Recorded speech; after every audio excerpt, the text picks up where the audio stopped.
Gandang umaga po. Good morning. Sunday ngayon, open kami 9 to 5, no? Kung may tatanong kayo, tumawa kayo sa 8244-0369. Huwag kayo, mga subscriber, TikTok o YouTube, huwag nyo po tatanong sa TikTok kasi ang TikTok bawal yata maglagay ng cellphone. Magta-type ako ng cellphone o magta-type ako ng address po o presyo. Bawal yata. Kaya lagi pag na-type ako, nawawala. Ang daming customer sinasabi na wala kasi yan pala bawal tayo maglagay ng address sa type ha. TikTok, kaya nga i-review nyo ang TikTok, yung YouTube and TikTok ko. Address ko 757 Ongpin Street, Minondo, Manila. Malapit ako sa Minondo Church. Sa baba ako ng First Hotel. Sa harap ako ng President Restaurant. Huwag kayo mag-text na saan kayo, Bacano, anong address nyo. Tawa kayo sa 8244-0369. May sasagot sa inyo. Tapos sa Holy Week po, Wednesday, Thursday, Friday, Saturday, Sunday, 5 araw kami close po. Dito lang po. Kaya kung bibili kayo o magsisipmeng kayo, we have 1 week, next week, whole week, asikaso natin lahat yan, ha? Para matanggap nyo before Holy Week. Marami kasi ako na YouTube na upload na feng shui, about feng shui tip sa Holy Week. May na-comment na bakit daw, anong relasyon ng feng shui tip sa Holy Week? Sa akin naman, nagsishare lang ako. I'm not a feng shui master. Kaya nagsishare ako, naalala ko, pag Holy Week, marami nagsuswimming. Lalo na yung mga dragon, mga dog, mga horse. Huwag kayo mag-swimming. Kung magsuswimming kayo, huwag kayo lumapit malayo. Parang meron ako isang customer, sobrang matigas ulo. Sabi ko, sir, huwag ka mag-swimming. Alam ko, may swimming pool sila sa bahay. Parang ni-feel ako, hindi maganda ang swimming pool niya. Sabi ko, sir, huwag ka mag-swimming ha. Kasi year mo hindi maganda. Sa bahay niya pa ha. Alam mo nangyari, after 1 week, tumawag siya sa akin. Tita Maxi, nasa hospital ako. Sabi ko, ano nangyari? Nag-swimming ako. Nabali ang spinal daw niya sa likod. Parang may tumama sa kanya sa swimming pool niya. Sabi ko sa'yo matigas ulo sinabi ko sa iyo, huwag ka mag-swimming sa bahay o sa labas kasi yung mga before Holy Week, after Holy Week, may nakahanap yung mga bad energy, bad spirit, nakahanap ng kapalit nila kasi hindi sila makaalis, kaya nagpapalit sila ng ng kapalit niya, no? Sorry to say, huwag matigas ulo. Alam ko hindi ako feng shui master kasi may na-comment sa akin, ano relation ng feng shui sa TikTok sa Holy Week. Yan lang ang reminder. Gagawa nyo, okay. Ayaw kayo gumawa, okay din po. It's a sign na careful tayo kasi Holy Week, walang trabaho. Meron naman nagsasabi na sa bahay ako, anong iwas ko? Alam mo naman, maski na minsan nasa bahay, naka-aksidente ka, nadudulas ka din, hindi ba?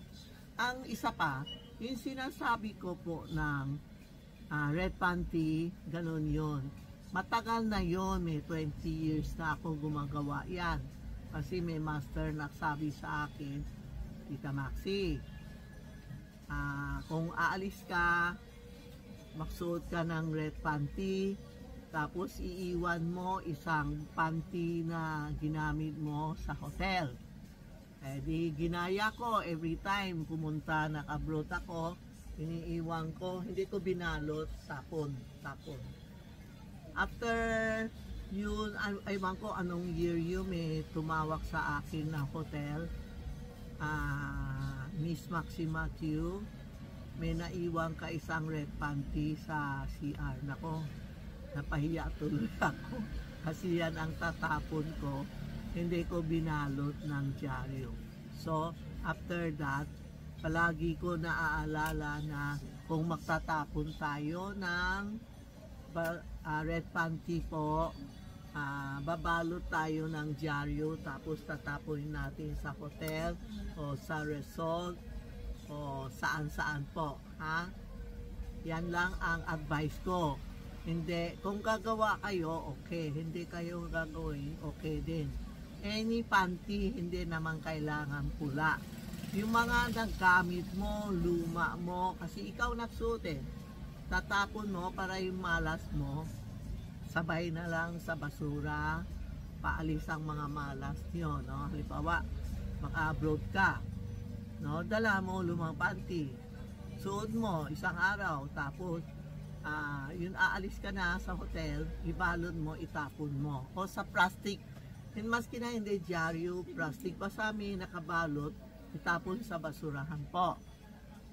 Para it's mean, tatapon natin kasi baka hotel, kala nila iniwan natin po. Okay? Yan ang feng shui tip ko sa mga red panty. Any panty, not red, black, blue, green, lahat na kung meron ka. Pero siyempre kami everyday pula. Kaya pula din ang tinatapon namin po. Ha? Yan ang explanation ko about wag kayo mag-swimming, wag kayo magtapon kayo ng red panty. Kasi ito, hindi ko sinasabi sa vlog. Pero gusto ko ma-explain kasi Holy Week na, magse-sharing lang ako.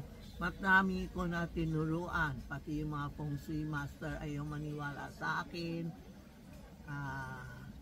Ginagawa niyan din nila. Kasi sabi nila, effective naman, wala naman masama. Di ba?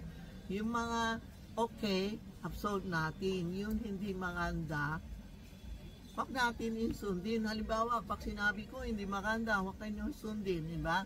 Pero if na tanggap mo na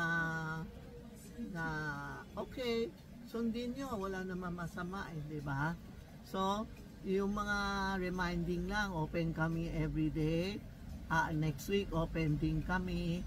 Then, the Holy Week time, Wednesday, Thursday, Friday, Saturday, Sunday, close kami kasi mga tindera ko nagpaalam, uuwi sa probinsya po. No, bigay natin time kasi October pa kami walang linggo. Eh siyempre naman sila gusto din magpahinga. Ako naman magte-thank you ako sa Santiago, sa Taiwan. Isang reminder lang po, no? Pupunta ako sa Taiwan, pakilang yung gusto kasama sa dasal ko, paki-text lang sa TikTok, pangalan nyo. Sabi mo, Tita Maxi, kasama ako sa prayer, pangalan mo. Ililista ko lahat ng mga gusto kasama ko sa prayer. Sasama ko kayo sa prayer sa Taiwan, Santiago. Okay? Thank you po. Thank you. Huwag kalimutan, may 1 week time kayo magsusulat ng pangalan.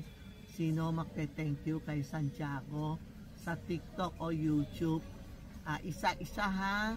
Pangalan nyo, full name, para malista ko.